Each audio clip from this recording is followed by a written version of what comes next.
নয়নতারা একটা উদ্ভিদের নাম। গোলাপি রঙের গুল্ম, মাঝ ডানাতেও হতে পারেনি পাখি, পারেনি বনের বৃক্ষ হতে ঘরে ফেরা পাখিদের গধূলির আশ্রয় কিংবা ক্লান্ত পথিকের বিশ্রাম, এমনকি শৌখিন মানুষের শখ পর্যন্ত। কংক্রিটের দেয়ালের ফাঁকে একলা সারা বেলা, পায়ের তলায় মাটি নেই, জল দেওয়ার মালি নেই, তবু নয়নতারা একটা ফুলের নাম।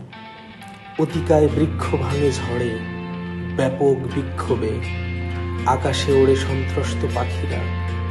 নয়নতারার প্রতিবাদ নেই, গুল্ম শাখায় আলোড়ন নেই। যুদ্ধ থেকে উপরে, আকাশ থেকে একটু সরে শেকড় বসেছে কংক্রিটের বুকের গভীরে। এখানে শুধু বারুদের গন্ধ আসে, বুলেট আসে না। নয়নতারা বারুদের গন্ধে মাখা ফুলের নাম। ছোট্ট গুল্ম উদ্ভিদ পঞ্চডানার গোলাপি পাখি হতে চায়, উঠতে চায় ঝড়ের পাল্লায়, মৃত কংক্রিটের শহর পেরিয়ে শব্দের সর্বোচ্চ কম্পাঙ্কের ওপারে।